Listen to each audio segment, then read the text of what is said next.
গত পর্বে আমরা দেখেছিলাম ইউশেং তাংলিকে বলে যে ইয়েশুয়ে হয়তো বেয়ারোকে ভালোবেসে ফেলেছে।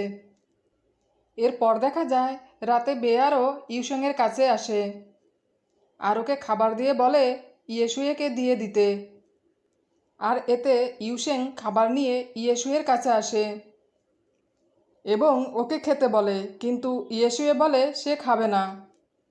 তখন ইউশেং বলে, তুমি কি ওই ঘটনা নিয়ে এখনও রেগে আছো? উত্তরে ইয়েশুয়ে বলে, না। এটা শুনে ইউশেং নিজেই খাবার খাওয়ার জন্য খাবারের প্যাকেট খোলে আর খেয়াল করে যে খাবারের মধ্যে একটা কোড লেখা রয়েছে, যার মানে সে বুঝতে পারে না। তাই সে খাবার রেখে সেখান থেকে চলে যায়। অপরদিকে ইয়েশুয়ে খাবারে কোড দেখে বুঝতে পারে যে কোড দ্বারা ছড়ি বোঝানো হয়েছে। পরের দিন সকালে সবাই হোটেল থেকে চলে যায়, কেননা তাদের কাজ হয়ে গেছে। এরপর দেখা যায় বেয়ারও গাড়ির মধ্যে ঘুমিয়ে পড়ে।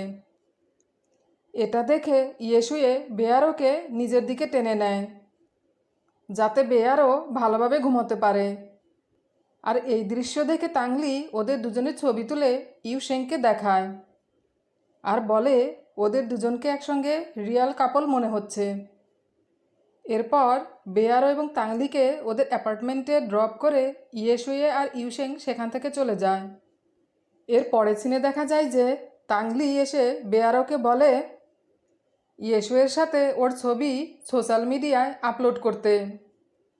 তখন বেয়ারও ফটো সিলেক্ট করার জন্য ইয়েশুয়েকে মেসেজ দেয় এবং ইয়েশুয়ে ফটো সিলেক্ট করে দেয়। এদিকে অফিসে একটি মেয়ে তাংলিকে একটি ভিডিও দেখায়, যেখানে একটি লোক বলতে থাকে যে লোকটির সাথে কিছুদিন আগে বেয়ারও ব্লাইন্ড ডেটে গিয়েছিল। আর এতে অনেক নেগেটিভ কমেন্টস আসতে থাকে। তখন ভিডিওটি দেখেই তাংলি ইউশেংয়ের কাছে গিয়ে সব কিছু খুলে বলে। এতে ইউশেং বলে, আমার কাছে একটি প্ল্যান আছে। প্ল্যানটা হলো শো যতদিন পর্যন্ত শেষ না হচ্ছে ততদিন পর্যন্ত বেয়ারোকে ইয়েশুয়ের বাড়িতে থাকতে হবে। কিন্তু এতে বেয়ারো এবং ইয়েশুয়ে দুজনের কেউই রাজি হয় না। পরবর্তীতে তাংলি ও ইউশেং অনেক বুঝিয়ে দুজনকে রাজি করায় এবং বেয়ারও ইয়েশুয়ের বাড়িতে থাকতে চলে আসে। এমনকি এসেই ইয়েশুয়ের কাছে ক্ষমা চায়, কেননা তার জন্যই এসব হয়েছে। এতে ইয়েশুয়ে বেয়ারোকে ক্ষমা করে দেয় আর বলে, এই বাড়িতে থাকতে হলে তোমাকে কতগুলো রুলস ফলো করতে হবে। তখন বেয়ারো জিজ্ঞেস করে, কি কি রুলস ফলো করতে হবে আমাকে? উত্তরে ইয়েশুয়ে বলে, প্রথমত তোমাকে প্রতি 2 ঘন্টা পর পর বাড়ির কাজ করতে হবে, এরপর শান্ত হয়ে থাকতে হবে। এছাড়া কার্পেট এরিয়াতেও যাওয়া যাবে না এবং আমার বাড়িতে কোনো লিভিং জিনিসপত্র আনা যাবে না। রুলসগুলো শোনার পর বেয়ারও তা মেনে নেয় এবং ওর লাগেজ ওপরে নিয়ে আসে। তখন ইয়েশুয়ে বেয়ারোকে একটু অপেক্ষা করতে বলে সেখান থেকে চলে যায়। এরপর বেয়ারোর ফোনে তাংলি ফোন করে বলে যে কাল তোমাদের ওখানে ক্যামেরাম্যান চলে যাবে। তোমরা দুজন এমনভাবে বিহেভ করো যেন সত্যিকারে কাপল মনে হয়। এরপর সেখানে ইয়েশুয়ে চলে আসে আর বেয়ারোকে ওর রুমে পৌঁছে দিয়ে সেখান থেকে চলে যায়। আর বেয়ারও এত বড় রুম দেখে অবাক হয়। এর পরের সিনে দেখা যায় বেয়ারও ফোন করে ইয়েশুয়েকে ওর রুমে ডেকে নেয় আর ইয়েশুয়ে রুমে চলে আসার পর বেয়ারোকে ক্যামেরাম্যান আসার ব্যাপারে সব কিছু খুলে বলে।